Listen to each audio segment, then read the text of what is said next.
नमस्ते। आपका स्वागत है हमारी छोटी दुकान सीरीज में। हम आपके ओडू सीखने का सफ़र बिल्कुल आसान बना रहे हैं। चलिए सीधे आज के वीडियो पर चलते हैं। आज की वीडियो में हम देखेंगे, जब कोई कस्टमर आपके स्टोर की वेबसाइट पर आता है तो उसे वेबसाइट कैसी दिखाई देती है, कस्टमर अपनी प्रोफाइल कैसी देखता है और अपने सारे ऑर्डर और पेंडिंग पेमेंट कैसे चेक करता है। कस्टमर आपकी स्टोर की वेबसाइट से ऑर्डर कैसे करता है, और जब कोई नया कस्टमर आपकी दुकान पर आता है तो उसे पॉइंट ऑफ सेल में कैसे सिलेक्ट करते हैं। तो चलिए अब सीधे आपकी स्टोर की वेबसाइट पर चलते हैं। जैसे ही कोई कस्टमर आपके स्टोर की वेबसाइट पर आता है, उसे सबसे पहले होम पेज दिखाई देता है। यहाँ मुख्य स्क्रीन पर आपके स्टोर का नाम होता है जो आपने सेट किया होता है। अब कस्टमर शॉप बटन पर क्लिक करता है।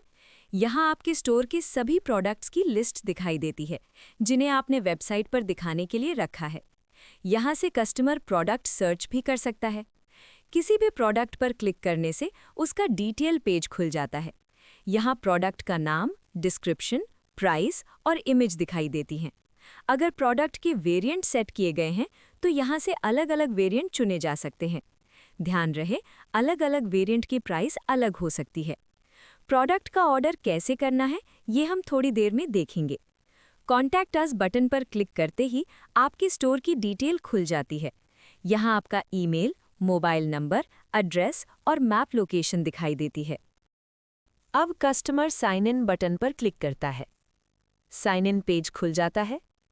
कस्टमर ईमेल से रजिस्टर करके लॉगिन कर सकता है, लेकिन इसमें थोड़ा समय लगता है और पासवर्ड याद रखना पड़ता है। इससे आसान तरीका है साइन इन विद गूगल। सिर्फ 2 या 3 क्लिक में कस्टमर सीधे लॉगिन हो जाता है। लॉगिन होने के बाद ऊपर कस्टमर का नाम दिखाई देने लगता है। उस नाम पर क्लिक करके माय अकाउंट पर क्लिक करते ही कस्टमर अकाउंट पेज खुल जाता है। यहाँ से कस्टमर अपने सभी POS ऑर्डर देख सकता है, अपने वेबसाइट ऑर्डर देख सकता है, अपनी इनवॉइस देख सकता है और अपने एड्रेसेस मैनेज कर सकता है। POS ऑर्डर पर क्लिक करने से दुकान से किए गई सभी ऑर्डर की लिस्ट खुल जाती है। किसी भी ऑर्डर पर क्लिक करने से उसकी पूरी डिटेल खुल जाती है। योर इनवॉइस पर क्लिक करने से सभी इनवॉइस की लिस्ट दिखाई देती है। यहाँ वे इनवॉइस भी दिखाई देती हैं जिनमें पेमेंट पेंडिंग होता है और पेमेंट मेथड कस्टमर अकाउंट होता है। अमाउंट ड्यू कॉलम में कितना पेमेंट बाकी है ये साफ दिखाई देता है। पेमेंट पूरा होने पर और ओडू में अपडेट करने पर ये स्टेटस यहाँ भी अपने आप अपडेट हो जाता है। कस्टमर इनवॉइस डाउनलोड भी कर सकता है। योर ऑर्डर सेक्शन में वेबसाइट से किए गए सभी ऑर्डर दिखाई देते हैं। एड्रेसेस सेक्शन में सेव किए गए एड्रेस की लिस्ट होती है। अब देखते हैं कस्टमर वेबसाइट से ऑर्डर कैसे करता है। सबसे पहले शॉप पर क्लिक करते हैं। यहाँ से कोई एक प्रोडक्ट चुनते हैं। मान लीजिए हम फॉर्च्यून बासमती राइस चुनते हैं। पहले से एक क्वांटिटी चुनी हुई रहती है। क्वांटिटी बढ़ानी हो तो यहाँ से नंबर बदल सकते हैं और दूसरे प्रोडक्ट लेने हो तो उन्हें कार्ट में ऐड कर सकते हैं। अभी के लिए हम बाय नाउ पर क्लिक करते हैं। इसके बाद चेकआउट पेज खुल जाता है। बाईं ओर प्रोडक्ट्स की लिस्ट होती है, दाईं ओर ऑर्डर की डिटेल होती है। टोटल अमाउंट, टैक्स और डिलीवरी चार्ज दिखाई देता है।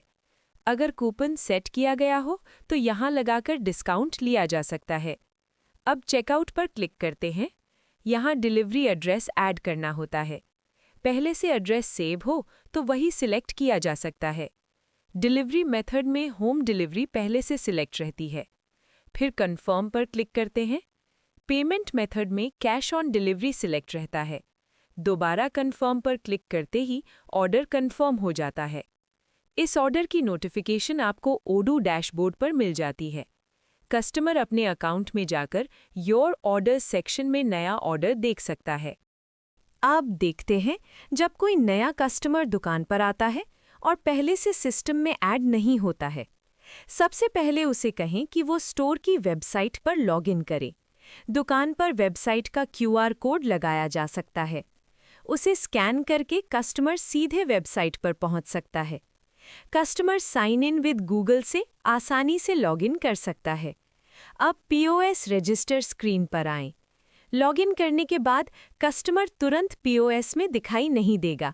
इसके लिए ऊपर 3 डॉट्स पर क्लिक करके रीलोड डेटा चुनें।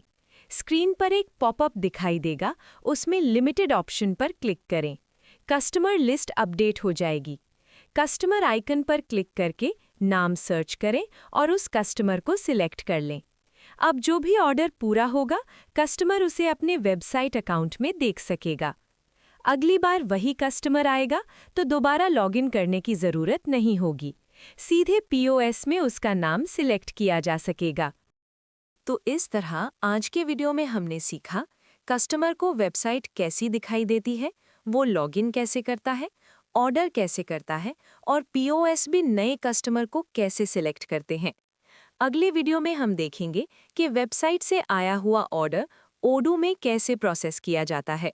वीडियो पसंद आया हो तो लाइक ज़रूर करें और चैनल को सब्सक्राइब करें। मिलते हैं अगले वीडियो में। धन्यवाद।